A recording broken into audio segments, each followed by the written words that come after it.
खुलुमबाय बड'लेण्ड रादाब नायगिरि बयनिसिमबो फुंबिलिनि गोजोन हामलायथि बावहरबाय। दिनै 22 एप्रिल 2025 इं मायथाइनि सानसेनि फान्जामुथियाव थानाय राशिफोरखौ फरायथिनो लाबाय। मेष राशि फालांगियाव मुलाम्फा जागोन, गोबां धोन सम्पति सोरजिनानै लानो हागोन, रंजा खुसिनि सान। वृष राशि सानसेमानि असान्थि मोनगोन, थांहां फैहांजोंनो मोनसेबो खामानि मावफुंनो हानाय नङा, देहाया मेंग्लिनाय मोनगोन। मिथुन राशि दुखु दाहाजों नाख्रेबजागोन, मावनो लानाय खामानिखौ मावजेननो लामा मोननाय नङा, गोसोआव गुलाय गुजाय सानस्रि थागोन। कर्कट राशि नखराव अनज्लायनायनि दौलेङा गोरासिन जागोन, फोथायथिया बांगोन, बिमा बिफाखौ गोजोन होनो हागोन। सिंह राशि गेदेर खामानि नुजाथिनो हागौ, गोजान लामा दावबायनांनो हागौ, सांग्राङै थानाया गाहाम। कन्या राशि गोसोआव बायदि गुलाय गुजाय साननाया जायगा लागोन, सानसेमानि सुख मोननाय नङा, लोगोफोरजों बेरायग्लाङोबा मोजां जानो हागौ।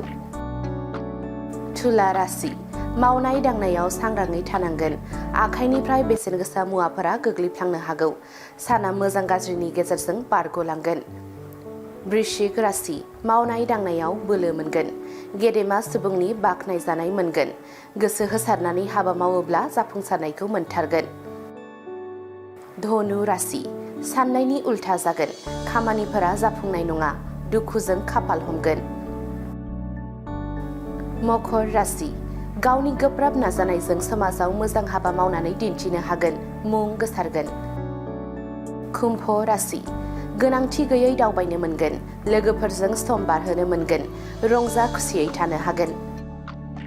मीन राशि आनजादाव उथ्रिसारनो हागोन, गोसोआ रंजानायजों बुंफबगोन, नखराव बयजोंबो अनसायजागोन। दिनैनि राशि फरायथिनाया एसेनोसै। बेजों लोगोसेनो दिनैनि साना बुहुमनि साफ्रोमबो सुबुंफोरनि थाखाय गाहाम जाथों, बेनि थाखाय बड'लेण्ड रादाब नखरनि जानानै इसोरनि खाथियाव आरज गाबनाय थाबाय। गोजोन्थों। कम्पिउटार कर्सनि सोलोंथाइ लानो गोसो गुदुं सुबुंफोरनि थाखाय गोजोनथाव खौरां। कम्पिउटार कर्सनि थाखाय बेसेन नाङा जासे मुं थिसननायनि खाबुखौ लानानै फैदों क'क्राझार सहरनि खोदोमथलायाव थानाय MS फ्लाइं रुट इनस्टिट्यूशना। बयखौबो बेहाय क'क्राझार सिङाव थानाय खोदोमथला फ्लाइं रुट इनस्टिट्यूटआ हस्पिटेलिटी मेनेजमेन्ट आरो एभिएशननि अनगायै कम्पिउटार कर्सखौबो लन्च खालामनाय जादों गोदान। बेहाय दा फ्रि एडमिशन सोलिगासिनो दङ, जेरै जोङो JavaScript, web designing, CC programming बेखौ गासिखौबो होनाय जागोन। जायफोर केन्डिडेटफोरा गोसो दङ बेहाय माने थाबैनो रेजिस्ट्रेशन खालामनो हागोन, एडमिशन फ्रि सोलिगासिनो दं। एभिएशन आरो हस्पिटेलिटी मेनेजमेन्टनि फोरोंथाय होबोबाय थानायजों लोगोसेनो देग्लायनिफ्राय लानानै फैबावदों क'क्राझारनि MS फ्लाइं रुट इनस्टिट्यूशना कम्पिउटारनि कर्स। आखा-फाखा रोंग'सार फोरोंगिरि आरो मोजां खाबु थानाय बे फसंथानाव PG DCA, DCA, CCA, JavaScript, web designing, CC programming, illustrator, stenography with typing बायदि बायदि कम्पिउटार कर्सफोरनि फोरोंथायखौ नोंथांमोननो होनो थाखाय बे समाव नेनानै दङ क'क्राझारनि खोदोमथलायाव थानाय MS फ्लाइं रुट इनस्टिट्यूशना। गोदानै जागायनो लानाय कम्पिउटार कर्सनि थाखाय बे समाव MS फ्लाइं रुट इनस्टिट्यूशनाव गिबि खेबनि थाखाय मुं थिसनगिरिफोरा बेसेन होनाङालासे मुं थिसननायनि खाबुखौ मोननो हागोन।